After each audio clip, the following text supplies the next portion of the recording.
It's April 19th, 1775. The cold morning air on Lexington Green is thick with tension. On one side, a small band of colonial militia, farmers, blacksmiths, citizens. On the other, a column of the most disciplined and feared army on earth, the British Redcoats. A shot rings out. Nobody knows from where. The fuel has just met the spark. The American Revolution wasn't just a war. It was an argument, settled by force. An argument over ideas, liberty, and the very definition of what a nation should be.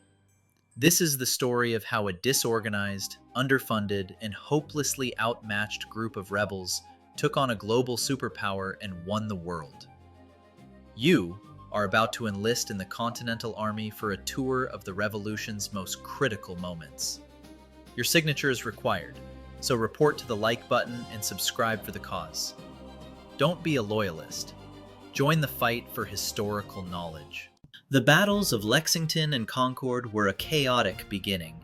Riders like Paul Revere and Wentworth Cheswell had alerted the countryside. The British, on a mission to seize colonial weapons, were stunned by the fierce resistance. The Redcoats were sniped at from behind trees and stone walls all the way back to Boston. The war had begun. In Philadelphia, the Second Continental Congress gathered, with men like John Adams arguing for a total break from Britain. But many were still hesitant. They needed a push, and it came from a pamphlet that would change everything. Written by Thomas Paine, Common Sense was a blistering attack on the very idea of monarchy and King George III. It was written in plain, fiery language that anyone could understand. There is something absurd in supposing a continent to be perpetually governed by an island. O ye that love mankind, ye that dare oppose not only the tyranny but the tyrant, stand forth. 1776. Galvanized by Paine's words, Congress appointed a committee to draft a formal Declaration of Independence. The man chosen to write the first draft was a tall, quiet Virginian, Thomas Jefferson. The Declaration of Independence was more than just a breakup letter. It was a list of charges against King George III, a list of grievances explaining why the colonists were forced to rebel. They weren't just fighting to be left alone. They were fighting to create a new kind of government, free from the abuses they had suffered. One of the key grievances was that the king had imposed taxes on them without their consent. The founders envisioned a future where the government's power to tax would come only from the people's elected representatives. They complained that the king had kept standing armies in the colonies during peacetime without their permission. They planned for a new system where the military would always be under civilian control, not the other way around. They listed the grievance of quartering large bodies of armed troops among them. In the nation they hoped to build, a citizen's home would be their private property, and they could never be forced to house soldiers against their will. Finally, they accused the king of depriving them, in many cases, of the benefits of a trial by jury. The founders were determined to build a nation where every single person had the right to be judged by their peers, ensuring a fair trial. George Washington, as commander of the Continental Army, faced an impossible task. His army was a ragtag force of volunteers against the might of the British Empire. The early years were brutal, marked by humiliating defeats and retreats. The lowest point came during the bitter winter of 1777 to 1778 at Valley Forge. Washington's soldiers were starving, freezing, and dressed in rags. Many died from disease and exposure.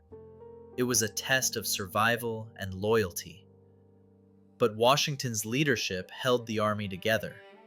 His resilience was incredible. He brought in a Prussian officer, Baron von Steuben, who miraculously drilled the starving volunteers into a disciplined fighting force. Before that brutal winter, however, came the victory that changed everything: the Battle of Saratoga in 1777. the American army surrounded and captured an entire British army. This victory was the proof Benjamin Franklin, acting as a diplomat in Paris, needed. Franklin, already a world-famous scientist and writer, used his wit and wisdom to charm the French court. After Saratoga, Franklin secured a formal alliance. France, eager for revenge against Britain, would now send money, weapons, and, most importantly, their powerful navy to help the American cause. The French alliance also brought idealistic soldiers like the Marquis de Lafayette, a young French nobleman who believed so deeply in the American cause that he sailed to America to volunteer, becoming like a son to Washington. With French help, the tide had turned. The final act of the war came in 1781 at Yorktown, Virginia. Washington devised a brilliant plan to trap the main British army, led by General Cornwallis. Washington's army, joined by a large French force, marched south to surround Yorktown by land. At the same time, the French Navy sailed into the Chesapeake Bay, cutting off any chance for a British escape or rescue by sea. The trap was sprung. The combined Franco-American forces laid siege to Yorktown, bombarding the British relentlessly. Trapped and outgunned, Cornwallis had no choice but to surrender. The British army marched out to lay down their weapons as their bands reportedly played the tune, "The World Turned Upside Down." The fighting was effectively over.